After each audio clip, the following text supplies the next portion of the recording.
Hello বন্ধুরা, আজকে আমি তোমাদের শোনাবো দুই বোনের একটা কাহিনী।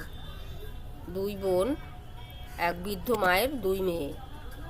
তো প্রথমে বৃদ্ধ মাটা খুব অসুস্থ, 2 দিন 4 দিন এরকম করতে করতে কিছুদিন পরে বৃদ্ধ মাটা মারা গেল। মারা যেতে এখন দুই বোন এরা কেউ দেখতে পারতো না, খুব ঝগড়া হতো দুই বোনের মধ্যে। একদিন বড় বোন ছোট বোনকে বাড়ির থেকে বের করে দিল। বের করে দেওয়াতে এখন ছোট বোন কি করবে, কাঠ কাটতে গেল।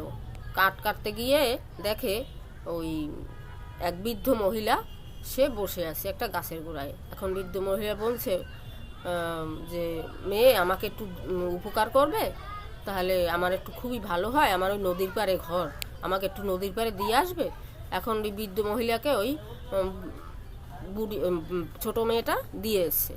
দিয়ে আসার পরে এখন ওই বৃদ্ধ মহিলা বলছে, মা তোমাকে আমি একটা এই কলসি দিলাম, তুমি এই কলসিটা নিয়ে যাও। বলে আমি এই কলসি দিয়ে কি করব? বলে তোমার কাজে লাগবে। এখন ওই বৃদ্ধ মহিলার কাছ থেকে কলসিটা নিয়ে আসলো। নিয়ে আসতে দেখে বৃদ্ধ মেয়েটা তো নিয়ে এসছে কলসিটা, পিছনে দেখে পিছনে ওদিকে ও হয়ে গেছে, পরি হয়ে গেছে বৃদ্ধ মহিলাটা। পরি হয়ে যেতে এখন ওই বৃদ্ধ মহিলা ছোট মেয়েটা তো কলসিটা নিয়ে চলে এসছে। চলে আসার পরে এখন বলে আমি এই কলসি দিয়ে কি করব, রাত হয়ে গেছে, আমার যদি একটা থাকার বাসস্থান হতো, আমার যদি একটু খাওয়ার জিনিস হতো, আমি সকাল থেকে কিছু খাইনি। এবারে ওই কলসির থেকে খাবার বের হয়ে গেল, ছোট একটা ঘর হয়ে গেল।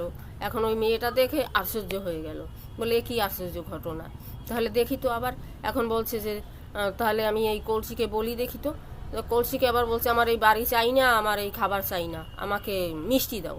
তারপরে আবার মিষ্টি হয়ে গেল, ঘর দুয়ার সব উধাও হয়ে গেল।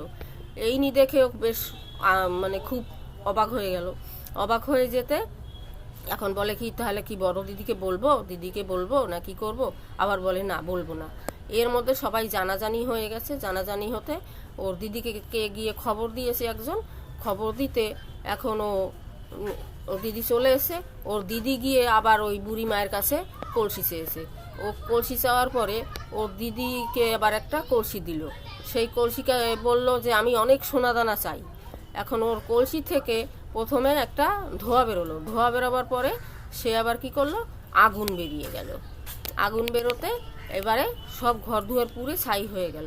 তারপরে ছোট বোনের কাছে গেল, বলছে যে বোন আমি অনেক অন্যায় করে ফেলেছি, তুই আমাকে ক্ষমা করে দে।